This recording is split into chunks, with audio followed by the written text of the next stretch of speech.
मैं डॉक्टर अलका वर्मा। नमस्कार। मेरी एक पुस्तक है गुलमोहर। उसकी मैं एक कहानी पढ़ रही हूँ जो आंचलिक है। कहानी का नाम है हंसुली।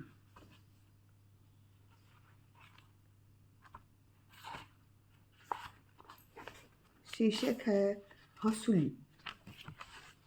बसमतिया वाली अपने गले में पड़ी हंसुली को बड़े प्रेम से सहला रही थी। सहलाते सहलाते उसकी आंखें भीग गई। उसे अपने पति की याद आने लगी। पति से जुड़ी ढेर सारी बातें उसके जेहन में उभरने लगी। लगता था कल की ही बातें हो। वह धीरे धीरे अतीत की यादों में खोती चली गई। बसबिट्टी गांव में एक छोर पर 25 परिवार मछुआरों का था। छोटी सी बस्ती थी जहां जयकिशुन भी अपनी माँ के साथ रहता था। जयकिशुन जब 14 वर्ष का था तो उसके पिता चल बसे।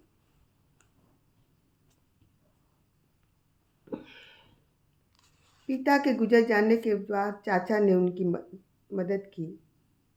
धीरे धीरे वह मछुआरे का काम सीख लिया। पहले चाचा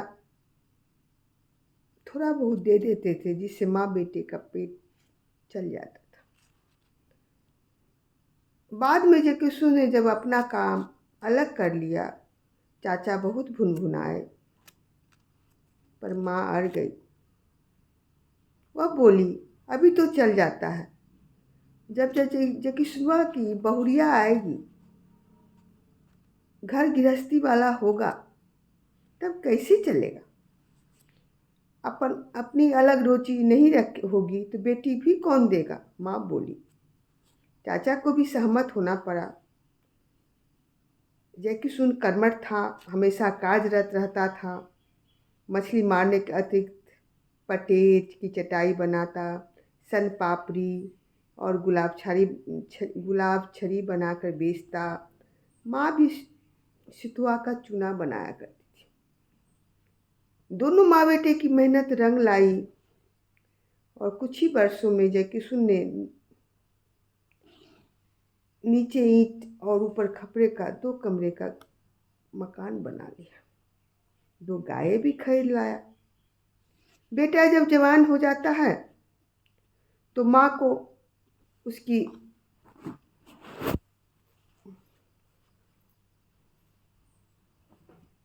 शादी की चिंता सताने लगती है और बहू की लालसा जागृत हो जाती है। झटपट बसमतिया गांव की जमरू मरड़ की बेटी रेशमी को ब्याह कर ले आई। रेशमी देखने में सुंदर तो थी ही, साथ ही कर्मठ भी थी। वो अपने पति के कामों में हाथ बटाने लगी,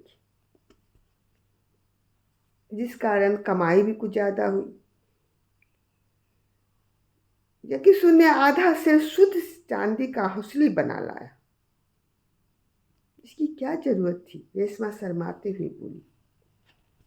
शादी में कोई गहना नहीं दे पाया था ना, इसीलिए। जयकिशुन निहारते हुआ बोला। माँ को भी अच्छा लगा। गहना तो विपत्ति का सहारा भी होता है। समय बीतता गया। देखते देखते बसमतिया वाली यानी रेशमी 2 बेटों की माँ बन गई। बूढ़ी सास पर लोग सिधार गई। गृहस्थी का भार कुछ ज़्यादा बढ़ गया। इस बीच जयकिशुन बहुत ज़बरदस्त बीमार पड़ा। गांव के डॉक्टर हार गए। बचने की आशा नहीं थी। बाहर ले जाने की सलाह दी गई। तब बसमतिया वाले के पास इलाज के कोई पैसे नहीं थे। हार कर वो अपनी हंसुली बेचनी पड़ी और उसे पटना लेकर आना पड़ा। जयकिशुन बच गया, लेकिन पत्नी के गले को सूना देखकर बहुत दुखी रहता था। बसमतिया वाली भी कोई जवाब नहीं दी। कोई गम नहीं था उसे। पति के जीवन से भी बढ़ के कुछ होता है। बिक गया तो बिक गया। या किशुन स्वस्थ हुआ, काम पर जाने लगा। दोनों पुत्र भी उसकी मदद करने लगे थे। एक दिन पुनः एक मसूली बनाकर ले आया। पहली जैसी वजनदार तो नहीं थी, लेकिन उससे थोड़ी कम थी। बसमतिया वाली को पहनाते हुए कहा, देखो इस हंसुली को अब मत उतारना, न ही कोई किसी पुतोह को देना। मैं रहूं न रहूं, मेरी बात याद रखना। कैसी बात करते हैं आप? ऐसा क्यों सोचते हैं? समय ऊंट की तरह कब करवट बदल बैठेगा नहीं कहा जा सकता। जबकि उन दोनों पुत्रों की शादी करते करते दुनिया से विदा हो गया। एकाएक छाती में दर्द उठा और डॉक्टर के आते आते प्राण पखेरु उड़ गए। बसमतिया वाली इस अकस्मात हुई घटना की कल्पना भी नहीं की थी। मौत तो छलावा है, कब टपक पड़ेगा कहा नहीं जा सकता। दोनों बेटे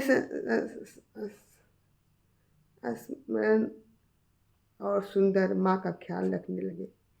दोनों बहुएं भी अच्छी थी। उनका समय कटने लगा। जब दोनों बहुओं में नहीं पटी तो फिर उन दोनों को अलग करना पड़ा। अब बसमतिया वाली बंध गई। एक सांझ एक बहू के पास, एक सांझ एक बहू के पास। किसी तरह दिन कट रहे थे। पति के बिछोह ने उसे व्यथित कर रखा था। काया छिन्न होती जा रही थी, पर हंसुली की चमक बढ़ती जा रही, शुद्ध चांदी की जो थी। दोनों बेटे की नज़र हंसुली पर थी। दोनों बहुओं की नज़र हंसुली पर थी। बेटों ने कई बार फुसलाने का भी प्रयास किया, लेकिन वह टाल जाती थी। इस उम्र में तुम्हें कैसा शौक लगा हुआ गहना लादे रहती हो? क्यों नहीं किसी बहू को दे देती है? कई बार मोहल्ले की औरतें कह चुकी थी। वह चुप हो जाती। उसकी अवहेलना भी बसमतिया वाली की अवहेलना दोनों बहुओं ने शुरू कर दी। अपने परिवार के लिए अच्छा अच्छा व्यंजन बनाती थी, बुढ़िया को कुछ भी नहीं देती थी।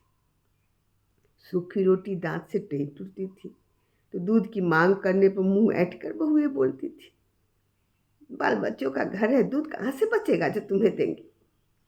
बेटा भी बदल गया था। अब उसे पति की बात याद आने लगी। उन्होंने ही हंसुली किसी को न देने को कहा था। बड़े बेटे के विवाह में जब वह बहू की मुंह दिखाई में हंसुली निकाल कर देने को उतावली हुई तो न जाने कहाँ से आकर जकुसु ने उसकी बाहें थाम ली थी और आज देख रही थी कि किस तरह वो अपने ही घर में पराई हो गई। फालतू की चीज। सभी कुछ उसी का अर्जित किया हुआ था, किंतु उसके लिए पेट भरने के लिए अनाज भी नहीं था। आज की रात उसे भूखे ही सोना पड़ा। रोटी पानी में डुबा डुबा खाने पर उसे खाया नहीं गया। सूखी रोटी नहीं टूटती थी दांत से, कभी सूखी रोटी खाती नहीं थी वो। दोनों बेटे के रहते हुए भी एक पति के बिना कुछ भी नहीं था। यही सोचते सोचते कब उसकी नींद आ गई पता नहीं चला। सुबह बिछावन से उसे उठने की हिम्मत नहीं थी। बुढ़ापा का शरीर और पूरी खाना नहीं खाना, किंतु उठना पड़ा। गाय का चारा पानी देने के बाद गोबर आदि पाथना सब उसी की जिम्मे था, किंतु दूध की एक बूंद भी उसे नसीब न थी। घर से उठकर बाहर आई, किंतु एक निर्णय के साथ। वो रात ही सोच ली थी ऐसे कैसे चलेगा।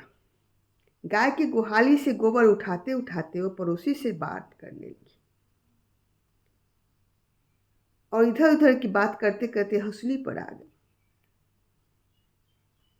यही तो मेरे एक पति की निशानी है। पहले मैं सोचती थी इसको लेकर ही मरूंगी, लेकिन आज मैंने निर्णय बदल दिया।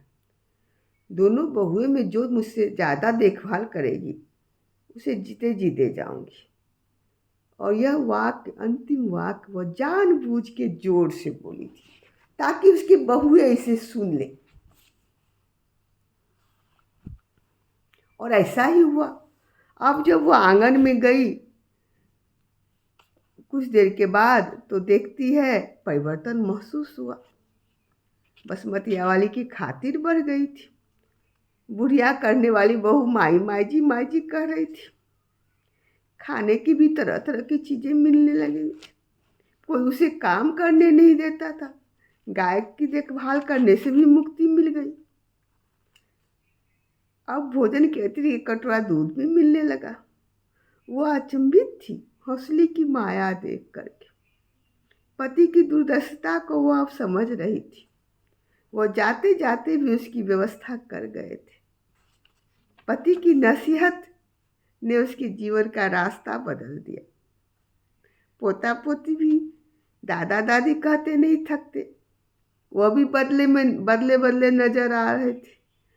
और बसमतिया वाली हौसली पर हाथ फेरते फेरते मुस्कुरा रही थी। आज लगता था हौसली की चमक कुछ ज़्यादा ही भर गई थी। धन्यवाद सुनने के लिए मुझे। और अगर मुझे मेरी कहानी अच्छी लगी तो लाइक, कमेंट, सब्सक्राइब, शेयर ज़रूर करें। अच्छा लगेगा मुझे। धन्यवाद।